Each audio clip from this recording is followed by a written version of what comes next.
Hello English learners, Michael here and welcome back to another Level Up English video.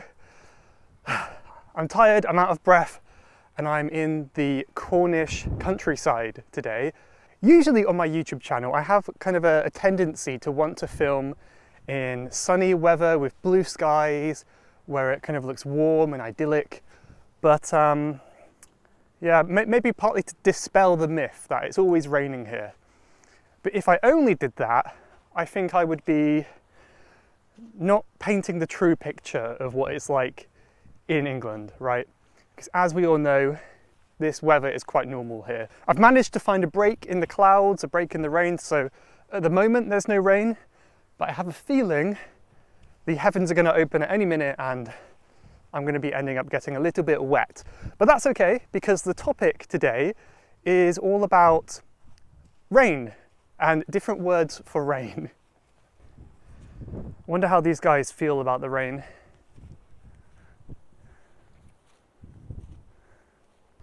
More importantly, I wonder how he can see through all that hair.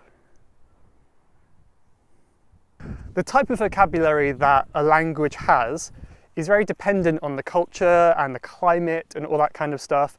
And you know, many of us have heard that story that, I suppose it's true, that in the kind of Inuit tribes and the Inuit languages up around the Arctic Circle, they've got like 50 different words for snow because, of course, snow is all around them. So they need lots of different words to talk about snow. I think the same is true in England, except for rain. So as I walk around and squelch through the mud among the sheep here today, I thought we could talk about some of the different words for rain that you can use in English. One of the most useful ones that we use all the time here is the word drizzle. Drizzle. And what drizzle is, it's kind of like really, really light. Hey, how rude, I'm doing a video here. It's really, really light rain. So it's a little bit like what we might have in a minute today, where there's lots of rain in the air and it's kind of falling down very gently, and it doesn't really warrant an umbrella. It's not wet enough to get an umbrella, but if you stay out in the drizzle for long enough, you will get quite wet. So it's quite annoying, really. Many of these words to do with rain can be verbs and nouns and also adjectives as well, and they're very similar. So drizzle can be a noun, like, oh, look at the drizzle. Perhaps it's not so common, but that is possible. And this is really common because it's always drizzling in the UK. Personally, I don't mind heavy rain. I find heavy rain to be quite relaxing, especially when you're inside. But in the UK, it's usually drizzling, very light rain. So we've got the verb to drizzle, it's drizzling. And if we want to make it into an adjective, we can just add ly onto the end. So it's a little bit drizzly today, a little bit drizzly. So now I want to turn the camera around and kind of show you what I'm looking at here. This is what I'm walking into in front of me.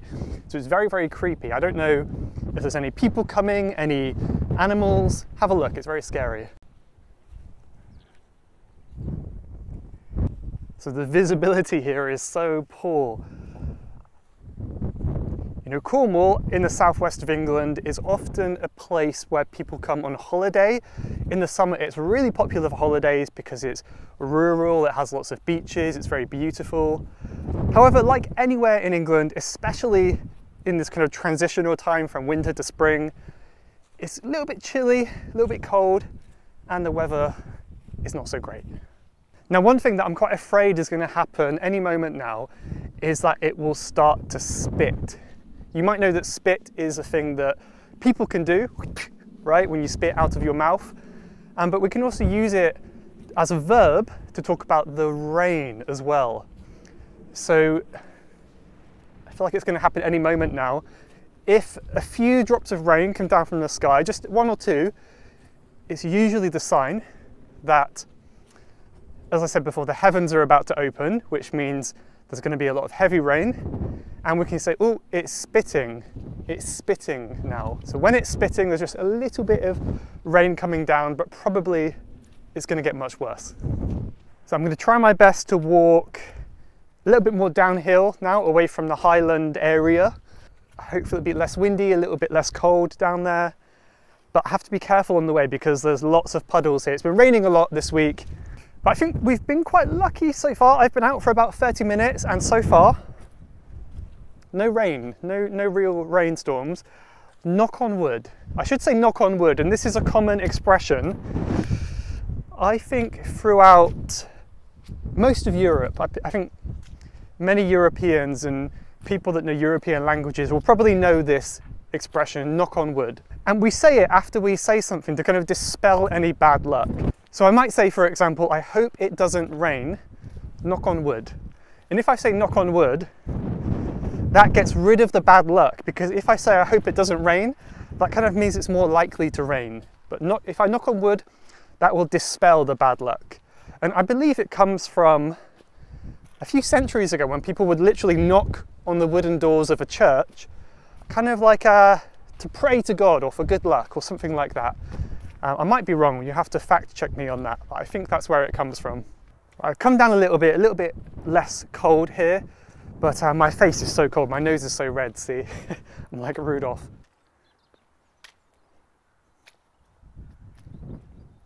You also have to be somewhat careful in this area because there are also some snakes around here. So you have to be careful when walking around some of these more wild areas, but I've never seen one here before, so I think it will be okay. And as far as I know, this adder is the only venomous snake in the UK. So apart from this guy, we don't have any snakes to worry about. I don't know if you can tell, but it is drizzling now, so I am getting a bit wet, but you maybe cannot see, which is exactly what drizzle is. After it starts spitting and drizzling, we might have a downpour of rain. Hopefully not today, but we might have a downpour. This is a noun that kind of comes from this phrasal verb, I suppose. Downpour just means very, very heavy rain, a downpour of rain. You could use the phrasal verb to pour down. It's pouring down now. However, I think it's more common just to simply say it's pouring. It's pouring outside. Or another phrasal verb, it's tipping it down. It's important to use that word it there. That just talks about the weather, but it's tipping it down. It's tipping it down, really heavy rain. Another danger that you have to look out for when you're in these kind of wild areas in Cornwall, you might see a little metal pyramid hidden away back there. So this is covering up a very deep mine shaft. So the area I'm in now, and much of Cornwall, is very famous and well known for its tin mines. Now, as you can see, the mines are no longer used, it's just in the middle of nowhere now. But as a result of these abandoned mine shafts everywhere, we've got these like huge underground holes, essentially. So I think pretty much all of them have been covered up, but you do have to be careful because there have been cases where they've partly collapsed or something like that. So they can be dangerous and you have to be quite careful that you don't fall into them, of course, like this guy has sadly done. I'm really tempting fate now by using all these expressions, and which basically means I'm really making it more likely to rain accidentally by talking about it. As well as saying it's tipping it down, one that I've also heard quite a bit is it's chucking it down. It's chucking it down outside. Maybe a slightly more formal way to say that you might hear on the news, on the weather forecast more often, is the adjective torrential. Torrential rain just means really heavy rain, torrential rain. A slightly more formal word that is not used in daily conversation so often, but might be good to know for some situations, especially writing, is the verb to precipitate. Precipitate. And we also have the noun precipitation. Precipitation. So if you were to say to your friend, oh, it's precipitating now, you might sound a bit strange. We don't really say that, but if you want to sound like a real, you know, smart guy and show off, you could say that. It's getting a little bit nippy now, a little bit chilly, so I've just had to layer up, put some more clothes on, but let's continue on our very soggy walk. Soggy means damp and wet. Another common word that you might find useful for rain is the noun shower. You might know shower when you wash yourself in the evening, you have a shower, or you could use the verb to shower. Generally, when we're talking about the weather, we might use the noun shower. And a shower just kind of refers to one area of rain. So quite often here, rather than having like a whole day of rain, we might just have showers, whether it be like an hour of rain, then some sun, then some more rain, then some sun. It's very intermittent, which means it changes a lot, right? So a phrase that we might use all the time is, let's wait for the shower to pass. So, you know, especially if I'm in London and I'm somewhere where I can shelter for a while, I'll say, let's wait for the shower to pass, and then we can go and continue our walk in a second. So if you're waiting for the shower to pass, you might just be standing under some shelter, waiting for the rain to stop. So let's wait for the shower to pass. And the shower, I think we just had up on the hill, has already passed. So now it's dry again, and I'm a little bit more comfortable. However, my socks are absolutely drenched. This is another good word, an adjective, that comes from the verb to drench. If you drench something, you completely soak it, submerge it in water.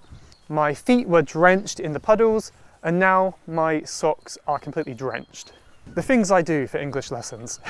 I came out today fully expecting for it to be raining, and I thought it would be good because I'll be getting wet in the rain while teaching this vocabulary. So I thought it would be quite useful. However, usually we're hoping it doesn't rain. And on occasions such as that, you can use the expression caught in the rain. So I was caught in the rain. There's a good passive sentence there. I went out for a nice walk and I got caught in the rain without my umbrella. So it's a really useful one if you were not prepared and you accidentally found yourself in the middle of a shower. I think that's pretty much all of the common ones we use today. There are many more phrases and expressions and slang terms that are regional around the UK. So depending on where you are, you might hear different terms. Of course, I'm not so familiar with many of them because I only know the ones that would be used in my local area, but there will be many more. But today I've just kind of focused on the main ones that will be useful for you and the ones that you will hear. One that I didn't mention, for example, was the expression raining cats and dogs. And a lot of you may have heard this one because it's quite funny and it sounds quite cute, but really it's not very common. You're more than welcome to use it, and I think everyone will understand you. It's not weird to say that, but I think as a native speaker, we don't use that expression very often, at least not anymore anyway. It's more kind of like a textbook expression, to be honest. But yeah, let me know in the comments below if there's any that I missed today. So if you've heard of a new way to talk about the rain that I didn't mention, leave it in the comments, let me know, and it'll be interesting to hear if I've missed anything. But I hope you found it useful, and I hope you have enjoyed watching me from somewhere warm and cozy while I've been out here with soggy feet in the cold. Right, thank you very much. Hope you enjoyed it. I'll see you in the next one. Goodbye for now.